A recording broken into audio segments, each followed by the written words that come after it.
Welcome to civil topics 19 friends. ఈరోజు వీడియోలో మనం స్లాబ్కి స్టీల్ ఎంత క్వాంటిటీ పడుతుందో ఈ వీడియోలో మనం క్లియర్గా తెలుసుకోబోతున్నాం. సో చివరకు స్కిప్ చేయకుండా చూడండి. ఫస్ట్ ఆఫ్ ఆల్ మనకు స్లాబ్ యొక్క డైమెన్షన్స్ ఎంత అంటే 7 metres into 6 metres into 0.15 metre thickness అనమాట. ఇది ఫర్ సపోజ్ మనం ఒక స్లాబ్ కన్నా తీసుకుంటే దాని యొక్క లెంత్ వచ్చేసి 7 మీటర్స్ ఉంది, విడ్త్ వచ్చేసి 6 మీటర్స్ ఉంది, థిక్నెస్ వచ్చేసి 0.15 మీటర్, నథింగ్ బట్ 150 mm ఉందనుకోండి థిక్నెస్. సో దీనికి మనము స్టీల్ క్వాంటిటీ ఎంత పడుతుంది అనేది మనం ఈ వీడియోలో మనం తెలుసుకోబోతున్నాం. సో సింపుల్గా చెప్తాను, మీరు సైట్లో ఉన్నప్పుడు ఈ ఫార్ములా యూజ్ చేసి మీరు డెఫినెట్గా ఈజీగా ఫైండ్ అవుట్ చేయొచ్చు అనమాట.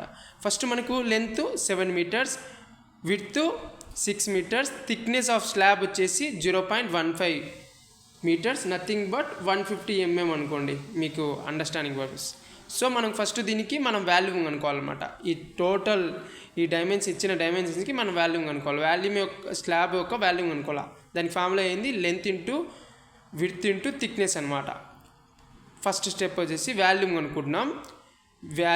ఈ వాల్యూమ్ ఏమైంది, volume 7 × 6 × 0.15 metre, that is equal to 6.3 metre cube అనమాట. 6.3 మీటర్ క్యూబ్. ఇది ఏంటంటే ఇది వెట్ వాల్యూమ్, ఓకేనా, గుర్తుపెట్టుకోండి. ఈ 6.3 మీటర్ క్యూబ్ అనేది వెట్ వాల్యూమ్ అనమాట, wet volume of concrete,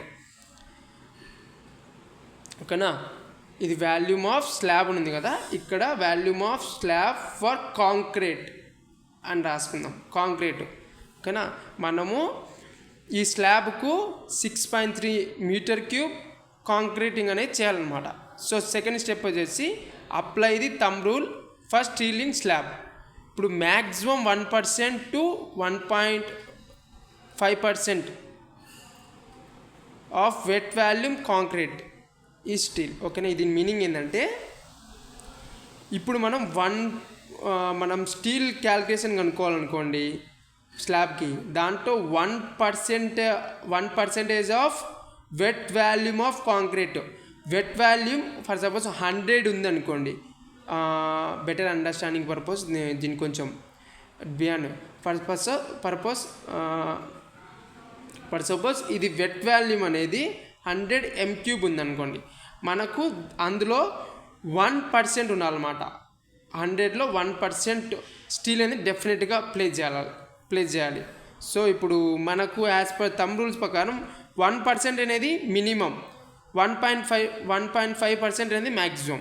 then third స్టెప్కి వచ్చేసి మనం మినిమం క్వాంటిటీ ఆఫ్ స్టీల్, దానికి ఫార్ములా ఏంటంటే steel quantity is equal to 1% of wet volume of concrete into మనకు వాల్యూమ్ వచ్చింది కదా, volume of concrete, normal volume of wet volume of concrete multiply చేస్తే ఇదేంటి డెన్సిటీ ఆఫ్ స్టీల్ అనమాట, 7850, ఓకేనా. టోటల్గా మనం క్యాలిక్యులేట్ చేస్తే మినిమం ఎంత ఉంటుంది, 494.55 kgs అనమాట, నథింగ్ బట్ 495 kgs మనకు మినిమం క్వాంటిటీ ఆఫ్ స్టీల్ అనేది వస్తుంది.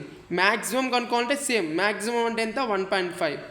ఇప్పుడు steel quantity is equal to 1.5% into ఇదేంది 6.3 అనేది వెట్ వాల్యూమ్ యొక్క క్వాంటిటీ అనమాట, into density of steel, same, nothing but ఇక్కడ మ్యాక్సిమం దగ్గర 1% వేసినాము, మినిమం దగ్గర 1% వేసినాము, మ్యాక్సిమం దగ్గర 1.5 వేసాము. క్యాలిక్యులేట్ చేస్తే 741.82 kgs అనమాట, నథింగ్ బట్ 472 kgs. మీకు బెటర్ అండర్స్టాండింగ్ పర్పస్ కోసం చెప్తున్నాను, రౌండ్ ఫిగర్ చేసి. మ్యాక్సిమం స్టీల్ ఎంత పడుతుంది, 495. సేమ్ రౌండ్ ఫిగర్ ఎందుకు అనేది రౌండ్ ఫిగర్లకి చేసి చెప్తున్నాను అంతే. 442 మ్యాక్సిమం 494.55 kgs మినిమం అది అనమాట. మ్యాక్సిమం వచ్చేసి 472.82 kgs అనమాట. సో ఈ విధంగా మనము స్టీల్ క్వాంటిటీ అనేది క్యాలిక్యులేట్ చేసుకోవచ్చు. ఒకసారి బాగా చూడండి, మీకు ప్రొసీజర్ క్లియర్గా అర్థమవుతుంది. సో నెక్స్ట్ వీడియోలో ఇంకొక టాపిక్తో మీ ముందుకు వచ్చేస్తాను. సో అంతవరకు మన యూట్యూబ్ ఛానల్ సబ్స్క్రైబ్ చేసుకోండి. Thank you so much.